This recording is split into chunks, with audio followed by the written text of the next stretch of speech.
Hello friends, स्वागत है आपका हमारे चैनल पर। आज हम बात करने वाले हैं एक बहुत बड़ी खबर के बारे में। और अमेरिकी सरकार की बिटकॉइन होल्डिंग अब $36 बिलियन तक पहुंच गई है। और इसके पीछे का मामला है एक बहुत बड़ा क्रिप्टो स्कैम। तो चलिए शुरू करते हैं और जानते हैं पूरी कहानी। हाल ही में अमेरिकी सरकार ने 1,27,271 बिटकॉइन जब्त किए हैं, जिसकी कीमत लगभग $14 बिलियन की होती है। और इस जब्ती के बाद अमेरिका की कुल बिटकॉइन होल्डिंग जो है वो $36 बिलियन की हो गई है। जैसा कि आपको मैं बता दूं कि आप यहाँ पे देख सकते हैं, ये data bitcoin treasuries dot net की है। और इस लिस्ट में अमेरिका आप देख सकते हैं कि चाइना से ऊपर, लिस्ट में सबसे ऊपर 1,97,354 बिटकॉइन के साथ पहले नंबर पे है। और इन सारे बिटकॉइन की वैल्यू अभी करंट प्राइस पर लगभग $22 बिलियन होती है। तो ये अभी तक की लिस्ट थी। और इसमें अगर हम 1,27,271 बिटकॉइन को जोड़ दें तो इनकी जो टोटल वैल्यू बनती है वो $36 बिलियन की होती है। ये अब तक की सबसे बड़ी बिटकॉइन जब्ती है जिसे अमेरिका की डिपार्टमेंट ऑफ जस्टिस यानी कि DOJ ने किया है।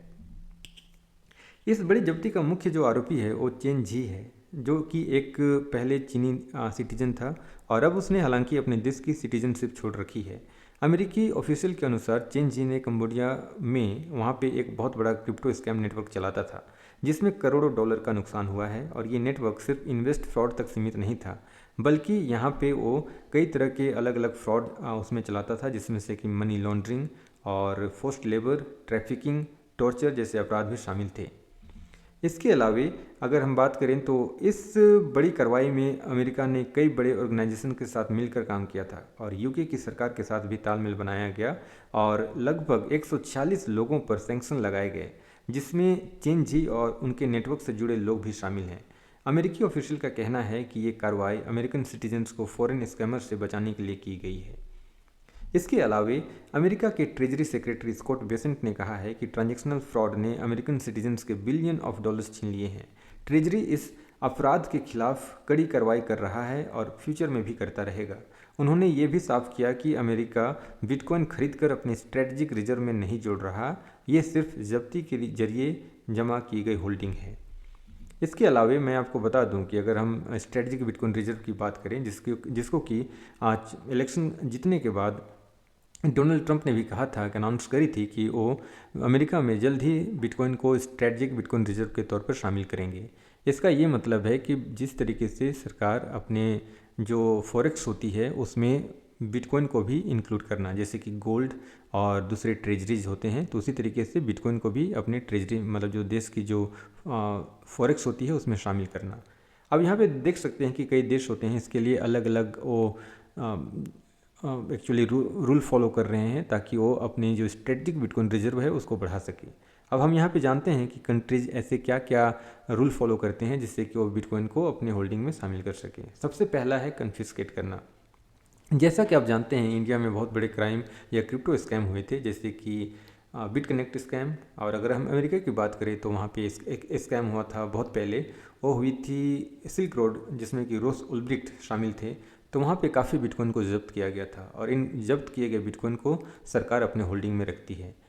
उसके अलावा दूसरा है कि लगातार जिस तरीके से हम रिटेल यूजर्स बिटकॉइन बाय करते हैं, ठीक उसी प्रकार कई सरकारें हैं जो साइलेंटली बिटकॉइन को बाय कर रही हैं। लेकिन एक कंट्री एल सल्वाडोर जो लगातार बिटकॉइन को ओपनली, उन्होंने बिटकॉइन को लीगल टेंडर घोषित कर रखा है और वो लगातार बिटकॉइन बाय कर रहे हैं, जिसकी वैल्यू अभी लगभग $700 मिलियन के करीब होती है।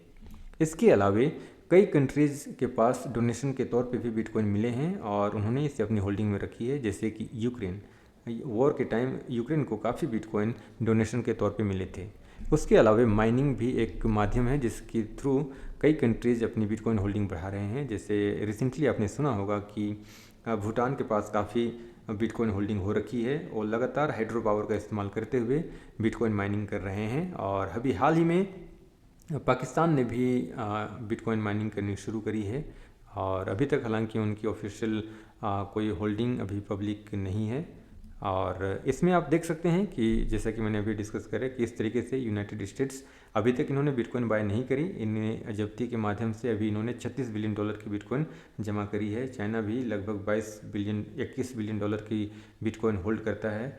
यूनाइटेड किंगडम ने भी जब्ती के माध्यम से इतने बिटकॉइन कलेक्ट किए हैं। जैसा कि मैंने बताया, यूक्रेन डोनेशन के थ्रू बिटकॉइन होल्ड करता है।